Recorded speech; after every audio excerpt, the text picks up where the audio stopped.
Hey everybody, welcome back to History Student Reacts. Today we'll be watching 30 Years' War Part 3, Famine by Extra History. Now last time we got a broader look at this conflict, learning about how a bunch of countries got involved in this quickly escalating war. Today we will cover the third horseman, Famine. I'm sure this will be a particularly brutal one, so prepare yourselves. If you guys end up enjoying this one, despite all that, I'd appreciate it if you'd leave a like, subscribe, and check out my Patreon, which is linked down below. It'll give you access to a whole bunch of exclusive videos. Now, with all of that out of the way, let's jump right into this reaction. And when he had opened the third seal, I heard the third beast say, Come and see. And I beheld, and lo, a black horse, and he that sat on him had a pair of balances in his hand. And I heard a voice in the midst of the four beasts say, A measure of wheat for a penny, and 3 measures of barley for a penny. And see thou hurt not the oil and the wine. Southern Germany, 1624. Hunger. It greeted the man. So 1624, I mean, this is even pretty early in the war, right? I mean, this thing starts in 1618, so already you're dealing with a lot of famine and hunger in many areas of the Holy Roman Empire. And I reckon this will be a particularly brutal one. Now, all the episodes so far have been pretty brutal, and all of it is bad, but the idea of, slowly starving over time with nothing you can do, to me at least, I find there's something particularly horrific about that, even compared to, I don't know, being slaughtered in the field, which is already bad enough, but to have it happen over time and be helpless to do anything about it, that's some really pretty bad stuff. At dawn and lay down with him at dusk. Sometimes its gnawing woke him up at night. Even before the war, cold weather had made bad harvests. Then the emperor came, took land, and Yeah. debased the coin to pay his mercenaries. The bread price quadrupled, and that was all. Right, and of course, debasing currency, what that means is you're taking a coin. Let's say your currency, your coin, was made of 100% gold. Usually not the case, but let's say that. To debase the currency means what you're going to do is you're going to take your currency, and now when you mint it, it's only going to be 80% gold. Now that's a big change, 100 to 80, but just to illustrate the point. And so what that means is that it gives you access to more currency in the moment, but what does debasement cause? Well, it causes inflation, right?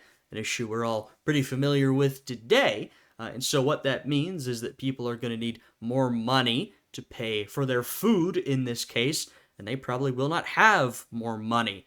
And so that's often happens with large military conflicts. You need to debase your currency to pay your soldiers. That's only going to lead to more suffering among the common people, especially in a time when, crops, animals, livestock are being requisitioned, farmland is being destroyed by soldiers marching through and fighting on it, right? How exactly are you going to grow, find, or buy food?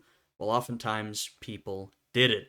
There are anecdotes, pretty horrific anecdotes, of people traveling through certain towns within the Holy Roman Empire and just seeing towns worth of people gaunt, starving, just sort of not doing anything because there wasn't anything to do and they were too weak to even do what there was, right? So these really, I mean, once again, quite apocalyptic scenes occurring, and we're not even that deep into the conflict. It would only get worse as the years continued. Before soldiers sacked his house and carried off the family cow. Mm. Now there was only hunger, hunger and the dead, and a terrible solution. Right. Oh, God. So, yeah, there's that, but even if you're not eating the bodies, also I talked about people too hungry to do anything. Oftentimes bodies would just be left lying in the streets because no one had the energy to bury them. Right? I mean, all the bodies there were, that's a lot of bodies to bury. You haven't eaten in like a week. Are you going to waste your energy burying a body? Probably not. But what does that lead to? Disease, right? It's not good for you. And so, really, the effects of the conflict compound. Just this cycle of getting worse and worse and worse. Thanks so much to Ting Mobile for helping this historic tale come through loud and clear. Periodic famine was a regular occurrence in 17th century Europe. Yep. Natural events like extreme weather, insect infestation, or botanical disease could cost a harvest. But while going hungry wasn't unheard of, like many things about the 30 Years' War, it was the scale of the famine that Mm. ensures it's still remembered to this day. And as we continue our investigation of the 30 Years' War as a humanitarian disaster, we have to examine the role hunger played. Even without the war, the 17th century was a lean one for Central Europe, Yeah. sitting at the center of the Little Ice Age. Yeah, and this is something that's often overlooked, I think, during just this era of history broadly, is the role that the environment played. You had this little ice age, which the name is pretty self explanatory. It's not like everything froze over, but temperatures dropped significantly around the world. And so you're dealing with colder temperatures, tougher harvests, right? This was an era where people were growing less food, so it was tough overall. And of course, that affects everything, right? I mean, food is the staple of everyone's life. We all need it to survive. And in a time when there was not a lot of surplus, if something like a little ice age or any sort of environmental catastrophe or event can cause the amount of food being grown to decline, that affects everything. Socially, politically, militarily, economically. The effects are sort of hard to overstate. This is also something to remember that this was sort of always beneath the surface, right? And of course, the 30 Years' War is only going to exacerbate this already existing problem. A time where, for uncertain reasons, temperatures dropped several degrees in the northern hemisphere. Now, theories about why include the Earth's orbit and tilt, increased Hmm. volcanic eruptions, or changes in oceanic circulation. Yeah. But no matter what the cause, the end result was that European farms likely saw decreased crop productivity and shortened growing seasons, so there was just less food to go around, period. And then came the Kipper and Vipper years, one of the most unbelievable economic crises in the history of Europe. Now, I know that's an odd term, but there's really no current day English equivalent. What exactly Kipper and Vipper stands for varies on the telling. But one leading theory states that Kipper refers to clipping coins, Hmm. more on that in a minute, and Vipper means a sort of seesaw, a reference to the scales of the money changers. Huh. The Holy Roman Empire, you see, didn't have a single currency. Southern Germany had silver and gold coins they favored, and Northern Germany used two different coins. Yeah, just generally, currency was not super unified around the continent at this point. I mean, you can look at the Americas during this time period, right? This is an era where, say, you look at the North American colonies, and of course, the British homeland wants them to use British currency, but a whole bunch of different currency was in use. A lot of Spanish, right? The Spanish dollar, that was a big one. Also Portuguese, French, British, a whole bunch of different currency. It was very much not unified, but even within the Holy Roman Empire, we're seeing there's a bunch of different currencies, which only makes things more difficult, puts up more trade barriers. Which we're not going to differentiate here to make things simpler. Both, however, theoretically, did have pennies. But in reality, they cost so much to produce that the state gave up, and people mostly imported foreign coins instead, Hmm. which was normal since Germany was a trade crossroads. And this was a period where certain trading towns might have dozens of foreign currencies in Yeah. circulation due to traders passing through. Well, this is why you are weighing the currency, weighing how much gold or silver is in any particular coin, because you've got a dozen different currencies, right? That's a lot to think about. But at this time, of course, the currency, the value of it's still broadly going to be based on the amount of metal within the coin, right? The silver or gold. So what do? You measure the coin, because then you know in absolute terms how much gold do you have. Now, no one knows where Now, they of course, that is where issues start to show up if you're clipping coins, which they said we'll get to in a bit. came from. Suspects include Switzerland and Italy. But in the late 1500s, some debased foreign coins had made their way into the Holy Roman Empire. Now, taking a step back for a moment, what does it mean for a coin to be debased, you might Well, we talked about this earlier. I should have just let them explain it. ask? Well, simply put, it means that the gold and silver coin contained less of the precious metal than they were supposed to. Yes. And because people in the empire kept trading their non-debased gold and silver coins for debased ones, the states as a whole were losing money. Yes, but of course, if you're weighing the coins, then you can tell which is a real gold coin, or not, I shouldn't say real. You can tell how much gold is in the coin, right? Is this one of the old non-debased coins, or is this one of the debased coins with less gold in it? If you weigh them, you can tell, right? So that creates issues. So then rulers began debasing their own coins to try to even everything out, but the end result being that by 1609, the value of the empire's silver coins fell by 20%. Beef. Of course, there are a few different ways to I remember when I was describing debasement, I said going from 100 to 80%, which is a 20% shift, that'd be a lot. Well, they had a 20% shift. That's extreme. debase coinage. One involves mixing other metals into them, bringing down the silver and gold content of each coin so you can make more coins with less precious metal. Yeah. But another one is clipping coins. Yeah, and if you're a state producing coins, you're minting them, you're probably going to use that first method. But if you're an individual or some sort of scallywag trying to get more value from your money, you'll probably clip coins. Shaving or cutting edges off of them, and then melting down those scraps to make brand new coins. And in an economic system that relies on a coin literally being worth its weight in silver and gold, Yep. both those tactics are dangerous. They literally make money worth less than advertised. Now, even back then, it was known that bad currency drives out good. Yeah, and clipping coins was a pretty major violation. I can't speak to everywhere, but I know at least in England during this time period, the 16 into the 1700s, clipping coins was a major offense, debasing currency that would have you arrested, oftentimes deported to the colonies, sometimes even executed. You might think that seems a bit extreme, but that's how serious they took debasing currency or clipping coins. Now, of course, states would debase currency and get away with it, though, of course, it would come back to bite them in the end. But individuals clipping coins, that was a capital offense. Making people hoard non-debased coinage, or for governments to debase their own coin in competition. But in the short term, debasing could have its benefits. You have 8,000 coins, then you debase them, and now you have 10,000 coins. You just upped your assets 20%. Yeah, well, I mean, it's inflation, right? So it's like, printing money today, right? It's sort of the same idea, where governments, they need to pay for stuff, so they print the whole bunch of money, right? In the moment, it lets them pay, oftentimes for debt. In the long run, all prices are going to go up, means things cost more. Same thing here, right? You debase your currency in the moment. Maybe you clip them, make some more coins. Maybe, I think usually was more the case, you'd add in another metal. You're adding in, I don't know, like copper or something like that. Okay, you've got 20% more money in the moment. Fantastic. You can buy 20% more supplies, more guns, whatever. But in the long run, that's going to increase the money supply. That's going to make everything cost more for you, the government, but also for the people, right? So in the moment, yes, you can use this strategy to essentially buy with money you didn't have. But in the long run, it's bad for the economy generally. Which is useful. Or at least bad in, mass amounts.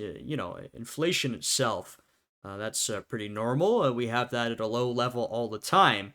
But if you're talking major inflation or debasement at that rate, that's going to be a big issue. If you need to hire or pay, I don't know, let's take a shot in the dark here, a bunch of soldiers. Right. You see where this is going. Even before the war began, a lot of city mints, with minimal imperial oversight, were already debasing their coins. Yeah, this is something you'd see pretty frequently.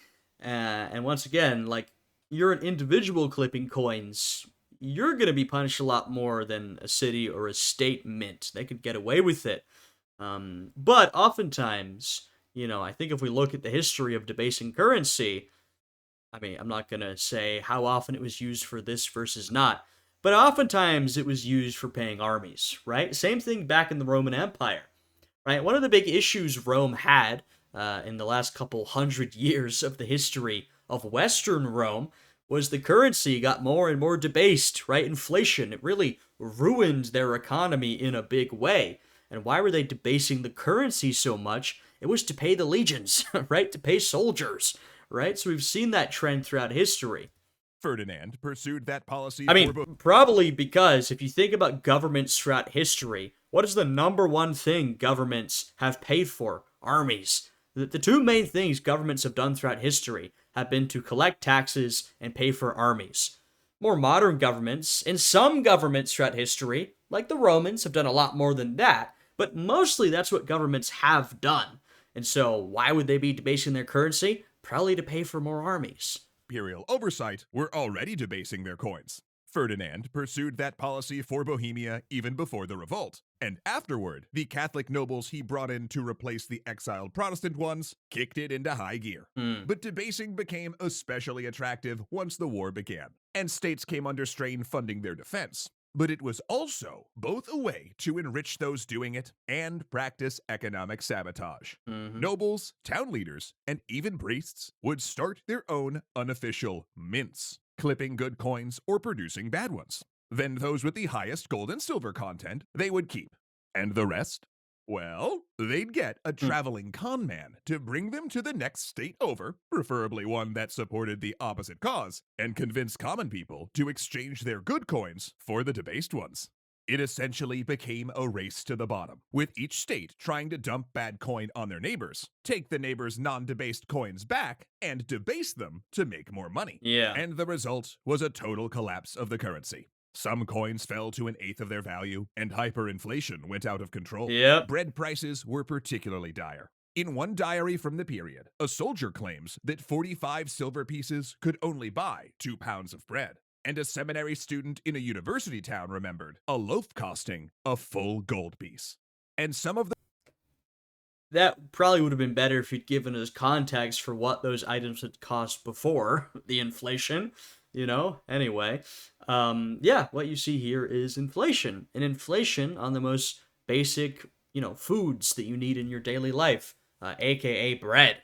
What's everybody eating? Bread. They're eating bread and drinking beer. That's what everybody is consuming during this time period. It is the most plentiful food. It is the main staple of the European diet until the potato is going to be bread, right? That's why oftentimes revolts and revolutions will start from a bread riot. Now, at this point, we're far past a bread riot. We're into a full on sort of apocalyptic war, destroying the lives of civilians in this region of Europe. So there's not much they can really do about it. But this is going to be devastating to communities when really the one food you really need becomes unaffordable for you. biggest perpetrators of this were major figures in the war. Ferdinand, as we mentioned, championed debasing Bohemian coin to pay his soldiers, but when he moved his Catholic lords into Bohemia, nearly all of them set up mints to make a quick buck. The most successful of which was Albrecht von Wallenstein, Hmm. who invested money he'd inherited from his wife into mints in Bohemia, using the profits to set up a mini fiefdom in the country and raise a private army. Then, using this very literal war chest, he became one of the most influential imperial generals of the conflict. Yeah. Though Imperial Edict finally fixed the exchange rate in 1623, there was no undoing the damage. Urbanized classes like merchants and tradesmen were ruined, with food prices rising eightfold. And because they lived in cities, they had no farms to grow their own food. Areas like Bohemia were hit even worse, since Ferdinand's religious policies were driving out the moneyed classes of Protestant artisans and skilled workers. It left the country short of doctors, lawyers, merchants, and builders. Hmm. They in turn fled to Protestant cities, driving prices even higher there, since more population means more demand for food. And then came the soldiers. Soldiers that had to be paid, often by rulers ordering tax hikes on their already destitute subjects. Generals routinely took on more soldiers than they could pay, making up for the shortfall with contributions from the cities they marched into, essentially demanding money in exchange for not sacking the town.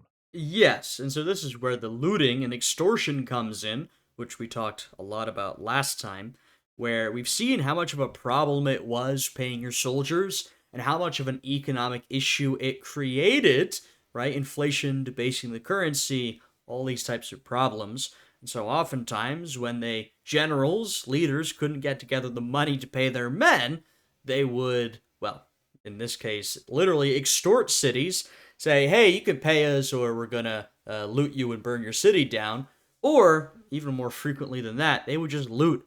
Loot cities, loot the countryside, requisition stuff, steal stuff, take food, take items from churches, whatever, right, to pay their soldiers. Or if you're a general, you can just let your soldiers do that in place of actually paying them properly. Armies also quartered soldiers in civilian homes, Mm-hmm. at times for months, with families made to provide for the unwelcomed house guests. This is why we've got the Third Amendment here in the United States. Today the Third Amendment seems sort of quaint to people, and people don't quite understand why it's an amendment to the Constitution. They say, you don't need to quarter soldiers in your home. Like, is that really that big a deal? Yes, it was actually. And of course, there was also the looting, pillaging, and confiscation of crops and livestock, which was pretty rampant. But that was micro scale. On a macro level, once the monarchs began running out of money, they started paying troops in land. Ferdinand was the first to do this, granting Maximilian lands in the Palatinate for the use of his army. But there were others, and new rulers, unfamiliar with the territory, did little to even out the situation. Accounts of the time discuss nuns corralling orphans into convent grounds, begging passing troops for food, families trying to eat grass, and Yeah, a lot of grass eating was happening during this time because, you've literally got no food around you. There's nothing you can do. Might as well start picking up grass and eating it. Now, you actually shouldn't do that because it's not good for you, but shows you how desperate people were. And of course, people were eating worse things than grass. cats and dogs disappearing from cities. Soldiers, often just as hungry, lamed or poisoned their horses so they could be butchered for food. And because sieges were such a feature of the conflict, garrisons found themselves running low on supplies much earlier than normal. Hmm. It was mostly from here that the stories of cannibalism came. And while we shouldn't believe every one of them, it's generally accepted that it happened on occasion. Damn. The poor eating each other, and the rich making more money. Yeah. But that was not the end. There was still one This is when you gotta start eating the rich, huh? final horseman left. Uh-oh. Because while armies marched from town to town, taking whatever they wished, they often left something in their wake. Plague, pestilence, and death. Great. The rider on the pale horse is coming, and his scythe will kill more than the other horsemen combined. And actually, while we're on the topic of Fantastic. Isn't that lovely, folks? So next time, we're going to get death. And it seems like from that little descriptor, we're mainly going to be talking about disease and pestilence, which, that's something that has to be covered and something we haven't touched on that much during the conflict. We've talked about war, conquest, famine, right? How horrible life was during this. The one thing we haven't touched on that much is disease. And in terms of death during this conflict, disease was a major, if not the most major part of the casualty count. I don't, once again, I'm not an expert on this conflict. I don't know how the numbers break down. But I'd bet you if you broke down deaths that came from, actual combat or being killed by a soldier versus deaths that came from famine, hunger, and disease, which sometimes are hard to separate from each other, I think you probably have a lot more deaths from disease and hunger than you would from deaths on the battlefield. In fact, I'm almost sure of it, right?